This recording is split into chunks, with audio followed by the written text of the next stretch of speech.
Chaque personne a sa grâce. Dès que toi tu es là aussi, tu as ta grâce, mais peut-être que tu n'as pas encore découvert ta grâce. Aussi, au monde, il y a un peu de choses à faire, il y a un peu de gauche, droite, mais là, il dit, oh, on a l'œil prophétique, formation.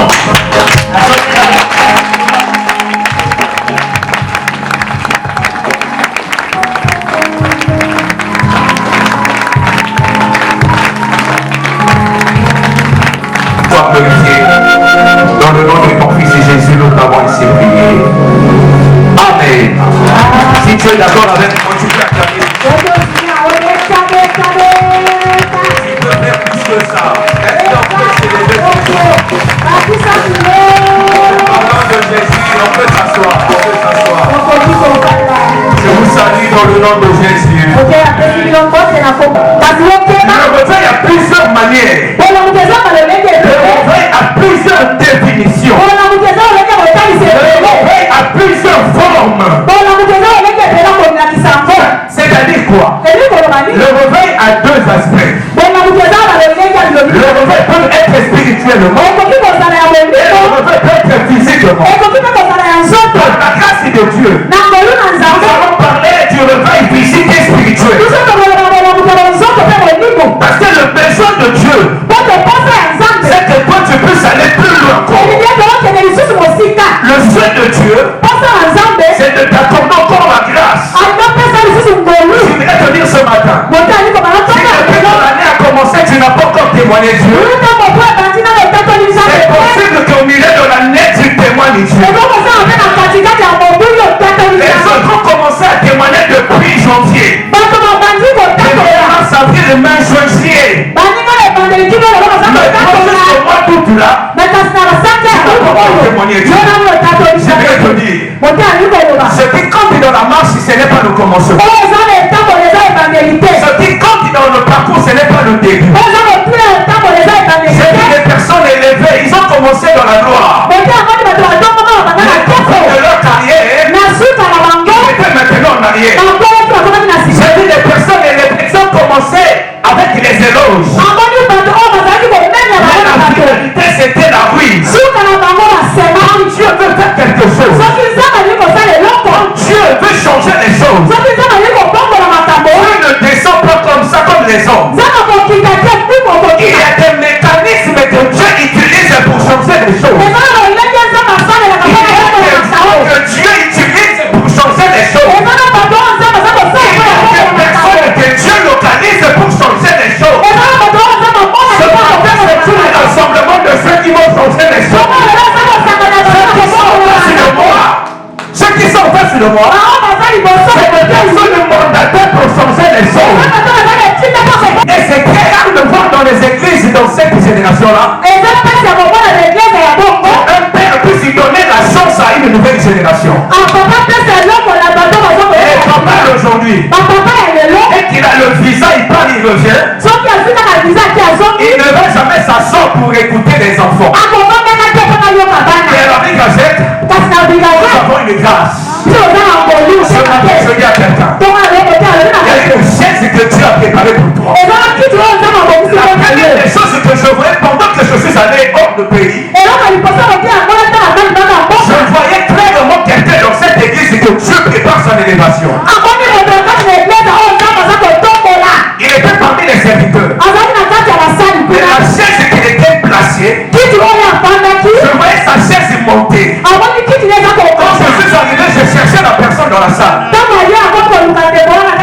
Ça m'a fait grâce de voir la personne. Je parlerai de ça. Parlons de la parole. Quand il y a le réveil, c'est que Dieu veut transformer les choses. Mais il y a longtemps que tu es en train de chercher les choses. Parce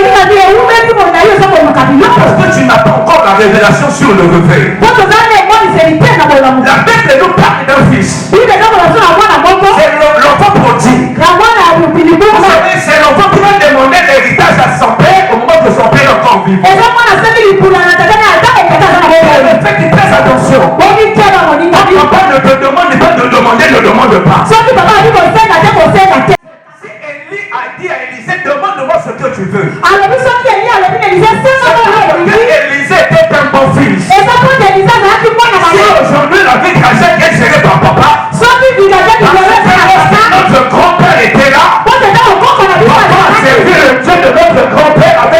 ôter ses quand tu fais le mal à un homme, le mal est là, ça va te rattraper pas au ciel, mais sur la terre. On doit servir les hommes pour que les hommes viennent nous servir. Est-ce que je parle à une personne? Je parle à l'église ce matin. L'enfant prodigue, c'est parce qu'il est allé. Il est parti, il a tout dépensé. Et le Bible me dit que étant rentré en lui-même, c'était le réveil. Il s'est décidé de dire combien des serviteurs ont à manger dans la maison de mon père. Seigneur, ont quelque chose dans la maison de mon père. Je me leverai. Je partirai. Je dirai à mon père, j'ai péché devant le ciel et devant toi. Et j'aimerais te dire, quand le réveil arrive, tu peux pardonner ton péché. Quand le réveil arrive, tu peux oublier ton passé. Parce que le réveil, c'est pour aller à l'objectif. Parce que le réveil, c'est pour aller toucher quelque chose. Je suis en train de parler à une personne. Dans tous les domaines de ta vie. Je déclare que le réveil arrive au nom de Jésus. Ici à la vie cachée, il y aura des prophétesses de Dieu ici. Nous allons être bénis par la grâce des prophétesses. Le réveil a deux aspects. Le réveil est physique et spirituel. Nous sommes dans le livre de Jean 11. On ne peut pas lire, s'il vous plaît, on va lire après. Je voulais vous donner quelque chose. Parce que je vais donner l'aspect du réveil physique et spirituel. La Bible déclare que Jésus a reçu l'information sur Lazare. Les deux chefs de Lazare, Marthe et Marie, vont dire à ceux qui étaient avec eux, allez-y dire au Seigneur que notre frère Lazare est malade. Jésus reçoit l'information sur la santé de Lazare. Il va dire à ceux qui étaient avec lui, les disciples, notre frère Lazare dort. Je vais le réveiller. Mais comment ça Lazare est malade?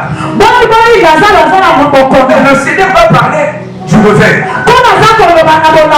Est-ce que quelqu'un veut recevoir la parole? Je suis en train de comprendre quoi? Ce que tu es en train d'appeler par difficulté là,